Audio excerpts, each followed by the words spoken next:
కంచికచర్ల మండలం నందలూరు తాటిగుమ్మి గండేపల్లి గోకరాజుపల్లి గ్రామాల్లో వేసిన రహదారులను పరిశీలించిన మాజీ ఎమ్మెల్యే డాక్టర్ మొండితోక జగన్మోహన్ రావు. ఈ సందర్భంగా ఆయన మాట్లాడుతూ రోడ్లు వేయడంలో నాణ్యతా ప్రమాణాలు పాటించని కాంట్రాక్టర్ అని విమర్శించిన మాజీ ఎమ్మెల్యే డాక్టర్ మొండితోక జగన్మోహన్ రావు. నెల రోజుల క్రితం వేసిన రోడ్డు గుంతలు పడడం ఆశ్చర్యం కలిగిస్తుంది అన్న జగన్మోహన్ రావు. గోకరాజుపల్లి అడ్డురోడ్డు నందలూరు తాటిగుమ్మి తదితర గ్రామాల్లో సుమారు 4 కోట్ల రూపాయలతో నిర్మించిన రహదారులు చేత్తో పట్టుకుంటే పెచ్చులు ఊడి వస్తాయంటున్న జగన్మోహన్ రావు. ప్రభుత్వ లోపమా లేక నాయకుల లోపమా, అధికారుల లోపమా అని ప్రశ్నించిన జగన్మోహన్ రావు సంపాదనే ధ్యేయంగా వారి చేతకానితనానికి మొచ్చుతనకగా ఇది అని వ్యాఖ్యానించిన జగన్మోహన్ రావు. వర్షాలు ఇంకా పడలేదు, వర్షాలు కనుక పడితే ఈ రోడ్డు మొత్తం పూర్తిగా దెబ్బతింటుంది అన్న జగన్మోహన్ రావు. గోకరాజుపల్లి అడ్రోడ్డు వరకు వయా నందలూరు తాటిగుమ్మి 10 కిలోమీటర్ల రోడ్డుది. విలువ 4 కోట్ల పైన. ఈ రోడ్డుని ఇప్పుడు అక్కడ నుంచి ఇక్కడ వరకు చూడటం జరిగింది.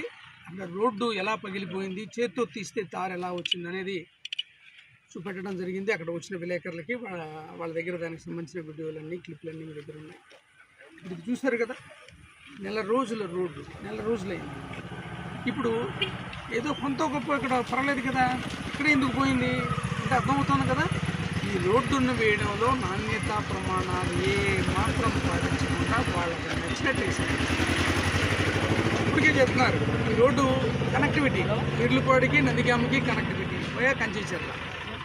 అలాగే కొంతమంది తెలంగాణ వాళ్ళు కూడా ఇటు వస్తారు. ఇది ట్యూన్ రోడ్డు కదా, పైకి ఇక్కడ భారీ వాహనాలు తిరుగుతాయని అందరికీ తెలుసు, ఫ్యాక్టరీ ఉందని తెలుసు, వాహనాల మూవ్మెంట్ ఉందని అందరికీ తెలిసినప్పుడు ఇక్కడున్న లోకల్ నాయకులు అందరూ చెప్పినప్పుడు కూడా వినకుండా రోడ్డు ఇలా వేశారంటే మీకు ఇందాకే చెప్పడం జరిగింది. వర్షాభావం అనేది వీళ్ళ అదృష్టమైంది. వీళ్ళకి వర్షం వచ్చుంటే రోడ్డు మొత్తం ఉండేది కాదు. రైతులకు వర్షం లేకపోవడం వల్ల నష్టం, వీళ్ళకి లాభం. రోడ్డు అంతా చూసాం, మనం ఎలా గుడిపోతుందో చూసాం. ఆ అధికారులకి ఆల్రెడీ పేపర్లో వచ్చింది, ఈనాడులో వచ్చింది, సాక్షిలో వచ్చింది.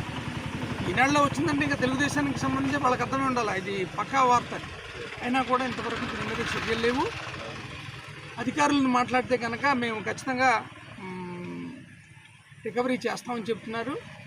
క్వాలిటీ చెక్ చేశారు వాళ్ళని. ఇది ఇక్కడే అడిగితే ఏం చెప్పారు, ఇక్కడ ఏదో పైప్ లైన్ వెళ్తున్నామని చెప్పాను. తీరా చూస్తే పైప్ లైన్ కాదు, పాడు కాదు, టెలిఫోన్ వైర్ ఏది వెళ్ళిందంట, లైన్ వెళ్ళిందంట, అందులో కొంచెం వాటర్ వెళ్ళిందంట, సన్న పైప్.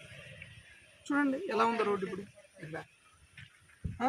ఇది ప్రభుత్వం యొక్క సమర్థత లేకపోతే ధనదాహమా, చేతగానితనమా, ఏంటిది? ఇదే అధికారులు ఎప్పుడు ఉంటారు కదా, ఇలాంటి కాంట్రాక్టర్లు ఎప్పుడు ఉంటారు కదా, ఇలా తెలుసు కదా రోడ్లు ఎట్లా వేయాలో, నాణ్యతలు ఎట్లా చెక్ చేయాలో. అయినా సరే ఇలా ఉన్నారంటే వాళ్ళ ఉద్దేశం ఏంటి, మాకు వెనకాల ప్రజాప్రతినిధులు ఉన్నారు అంతే కదా, లేకపోతే ఇంత ధైర్యంగా ఎలా చేస్తారో. ఈ పైకి రోడ్డు ఓపెనింగ్ కూడా అయిపోయింది. ఇంట్లో అవినీతి తప్ప రెండోది ఏం లేదు. సంపాదనే ధ్యేయంగా వాళ్ళ చేతకనంతనంగా మచ్చుతునకి ఖచ్చితంగా దీని మీద ప్రభుత్వం చర్యలు చేపట్టాలా, వెంటనే రికవరీ చేయాలి.